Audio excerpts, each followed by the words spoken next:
नमस्कार दोस्तों, मैं हूं गौरव और आप देख रहे हैं मार्केट रिपोर्ट। आइए बात करते हैं गोल्ड एमसीएक्स की। दोस्तों, अभी आपकी स्क्रीन के सामने ये गोल्ड एमसीएक्स का चार्ट है जिसमें मैंने 5 मिनट के टाइम फ्रेम को लगाया हुआ है और इसमें जिस तरीके की मूवमेंट लास्ट ट्रेडिंग सेशन में रही और अभी जो करंट लाइव मार्केट चल रहा है, इसे देखते हुए हम ये समझने की कोशिश करेंगे कि आने वाले टाइम में, आने वाले सेशन में वो कौन से प्राइस लेवल हैं जो इसमें सपोर्ट और रेजिस्टेंस का काम करेंगे और उन्हें देखते हुए हमारा आगे का क्या व्यू है। तो आइए शुरू करते हैं 5 मिनट के टाइम फ्रेम पे गोल्ड एमसीएक्स का चार्ट। दोस्तों, लास्ट ट्रेडिंग सेशन में हमने देखा मार्केट ने ओपन होते ही एक स्ट्रेंथ को कंटिन्यू किया, थोड़े से एक करेक्शन भी दिखाई, पर कहीं ना कहीं इस प्राइस पे, इस लोएस्ट प्राइस पे ही मार्केट को वापस एक सपोर्ट मिला। फिर से एक स्ट्रेंथ और प्राइसेस ऑलमोस्ट अपने हाई प्राइस पर आकर क्लोज हो गए। मार्केट का जिस तरीके का एक सेंटीमेंट चल रहा है ये हम पिछले काफ़ी टाइम से देख रहे हैं।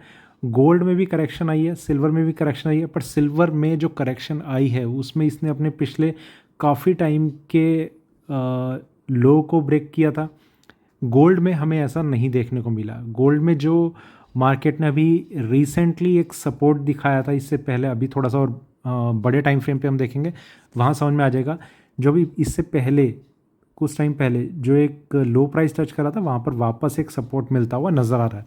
और उसमें रीज़न ये, इससे पहले मैंने जितने भी वीडियोस बनाए गोल्ड पे, मैंने आपको ये बताया था जब भी कभी मार्केट में एक इन्फ्लेशन का दौर चलता है, ये अभी ग्लोबल इकोनॉमी एक स्लो डाउन चल रहा है, ऐसे टाइम में गोल्ड को एक हेज टूल के तरीके से यूज़ किया जाता है। तो उसमें हमेशा सारी कमोडिटीज़ आपको गिरती हुई नज़र आएंगी, पर गोल्ड के जो गिरने की स्पीड है वो बाकी कमोडिटीज़ के कंपैरेटिवली बहुत कम रहती है। और जब मार्केट में तेज़ी आती है तो गोल्ड उस मार्केट को लीड करता है। तो उसी तरीके का एक सिनेरियो अभी तक हमें गोल्ड में, या एक मोमेंटम गोल्ड में नज़र आ रहा है। ठीक है, 5 मिनट के टाइम फ्रेम पे हम देख रहे हैं कि डे के हाई पॉइंट पे मार्केट ने अपने आप को क्लोज़ किया। थोड़ा सा आगे चलते हैं 15 मिनट के टाइम फ्रेम पे। यहाँ पर अगर हम देखें तो यहाँ पर भी सेम सीन नज़र आ रहा है। प्राइसेस नीचे एक के बाद एक, ये आप देख रहे हैं एक पैटर्न, हायर लोज क्रिएट हो रहे हैं।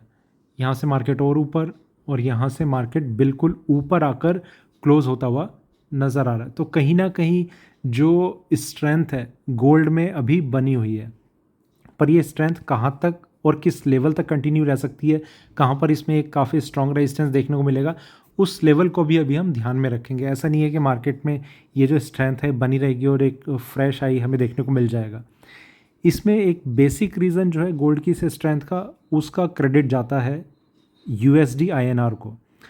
डॉलर मजबूत होता है और जिसके सामने जो रुपए की जो वैल्यू है वो कम होती है, और जिसका एक इनडायरेक्ट इम्पैक्ट या फिर एक डायरेक्ट इम्पैक्ट हमें कहना चाहिए, क्योंकि प्राइस वैल्यू में रियल टाइम बेसिस पे इम्पैक्ट पड़ता है।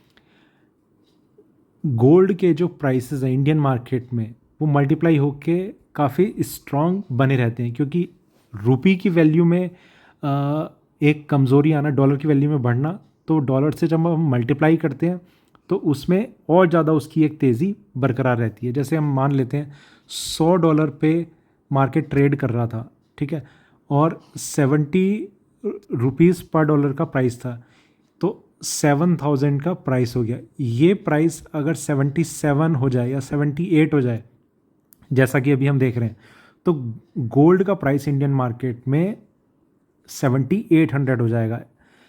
यहाँ पर जो इंटरनेशनल मार्केट में जो वैल्यू है उसमें कोई चेंज नहीं आया, पर यहाँ पर 800 रुपये का एक इंक्रीमेंट, ऑलमोस्ट 10% का हम इंक्रीमेंट देख रहे हैं। तो ये एक सबसे बड़ा फ़र्क रहता है कि क्यों मार्केट इन्फ्लेशन में एक तेज़ी ले लेता है। दूसरा एक रीज़न रहता है हेज टूल। जितने भी वर्ल्ड इकोनॉमी है वो सब के सब ऐसे दौर में गोल्ड को एक हेज टूल के तरीके से, मतलब कि जब भी कोई एक आपदा विपदा आ जाए तो मार्केट में इसे हम एज अ करेंसी यूज़ कर सकते हैं, और जो फॉरेक्स रिज़र्व में काफ़ी काम आता है। ठीक है, ये सब तो थोड़ी सी एक अलग चीज़ हो गई। थोड़ा और आगे चलते हैं 1 घंटे के टाइम फ्रेम पे। यहाँ पर अगर हम देखें तो मार्केट में एक करेक्शन, प्राइसेस नीचे, यहाँ से थोड़ी सी रिकवरी बनती हुई, काफ़ी स्ट्रांगली मार्केट ने यहाँ पर अपने आप को होल्ड किया हुआ है। और इस होल्ड करने का सबसे बड़ा रीज़न एक ही है कि गोल्ड के प्राइसेस में यूएसडी आईएनआर की वजह से एक तेज़ी अभी बनी हुई है। गोल्ड में शॉर्ट सेलिंग के लिए जिसने भी अगर मुझसे पूछा तो मैंने थोड़ा सा अवॉइड करने को कहा है। शॉर्ट सेलिंग अगर कुछ कहीं पर बनती भी है तो सिल्वर में बनती है हर प्राइस राइज पे। ठीक है, थोड़ा सा और आगे चलते हैं 4 घंटे के टाइम फ्रेम पे। यहाँ पर अगर हम देखें तो मार्केट में एक स्ट्रेंथ, प्राइसेस में वीकनेस, और ये वापस एक रिकवरी बनती हुई मार्केट यहाँ पर ट्रेड कर रहा है। गोल्ड में मैं आपको एक चीज़ और बताता हूँ, जिस प्राइस पे इसने अभी एक सपोर्ट लिया है यहाँ पर, ये बहुत इंपॉर्टेंट लेवल है और एग्जैक्ट इसी लेवल से मार्केट ने अपना एक सपोर्ट अभी लिया हुआ है। किसी भी वजह से मार्केट का इस लो प्राइस के नीचे अपनी डेली क्लोजिंग सेटल करना, 1 या 2 दिन कम से कम, या फिर सिंगल डे काफ़ी ज़्यादा नीचे जाके क्लोज होना, इन दोनों सिनेरियो में गोल्ड में एक प्रेशर बन सकता है डाउनसाइड के लिए। अदरवाइज गोल्ड जो है अपनी स्ट्रेंथ को होल्ड करने की कोशिश कर सकता है। ये चीज़ उनके लिए थोड़ा सा बेनिफिट देगी जो गोल्ड में लॉन्ग पोजीशन या शॉर्ट पोजीशन क्रिएट करे हुए बैठे हैं या करने की सोच रहे हैं। ठीक है, थोड़ा सा और आगे चलते हैं डेली टाइम फ्रेम पे। यहाँ पर अगर हम देखें तो गोल्ड के प्राइसेस में एक तेज़ी आई थी और उसके बाद मार्केट में करेक्शन। यहाँ पर जिस सपोर्ट की हम बात कर रहे थे वो सपोर्ट इस जगह है। इस प्राइस को अगर हम एक्सटेंड कर दें तो यहाँ पर मार्केट को एक सपोर्ट मिला और वापस मार्केट ऊपर जाने की कोशिश कर रहा है। एक चीज़ जो काफ़ी इंपॉर्टेंट रह सकती है अभी आने वाले टाइम में, ये जल्दी नहीं होगा, इसका थोड़ा सा टाइम लगेगा। वीकली टाइम फ्रेम पर हम देखें, यहाँ पर अगर हम देखें तो मार्केट में ये एक डबल टॉप का पैटर्न बना हुआ है जिसका वापस से ब्रेक करना, अगर देखिए किसी भी सिनेरियो में मार्केट इस प्राइस को ब्रेक कर जाता है तो सुपर बुलिशनेस गोल्ड के प्राइसेस में आ सकती है। अदरवाइज़ डबल टॉप का पैटर्न बनने का ये मतलब रहता है कि मार्केट को ये प्राइस ब्रेक करना बहुत ज़्यादा मुश्किल हो सकता है। ठीक है, वापस चलते हैं 15 मिनट के टाइम फ्रेम पे। उन लेवल्स को अब हम डिस्कस करते हैं जो अब हमारे लिए आने वाले टाइम में इम्पॉर्टेंट रहेंगे। देखिए, सबसे पहले मैं बताना चाहता हूँ आपको, जो नियरेस्ट लेवल है गोल्ड के लिए वो प्राइस है 50,480।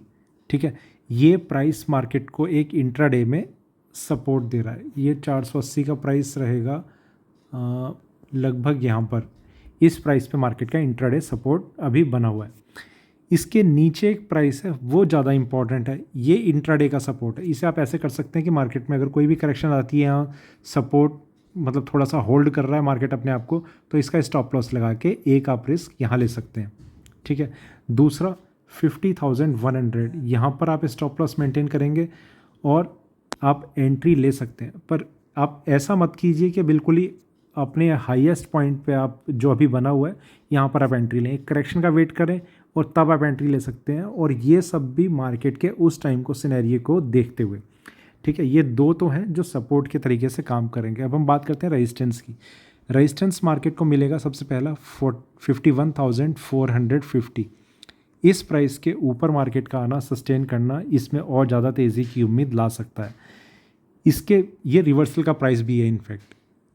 ठीक है, इसके बाद जहाँ रेजिस्टेंस मिलेगा वो प्राइस इससे भी 2000 पॉइंट ऊपर है, 53,450। ये लास्ट रेजिस्टेंस रहेगा मेरे हिसाब से, और उसके बाद डबल टॉप वाला। ठीक है, तो ये दोनों प्राइस जो हैं वो पोजिशनल वैल्यूज़ हैं जो पोजिशनल ट्रेडिंग में काम आएंगी। ये दोनों लेवल्स इंट्राडे में हमारे काम आएंगे। तो ये कुछ लेवल्स थे जो गोल्ड MCX में अभी ठीक लग रहे हैं। बाकी कुछ और इसमें अपडेट आता है तो उसे भी हम कंसिडर करने की कोशिश करेंगे। तब तक के लिए धन्यवाद।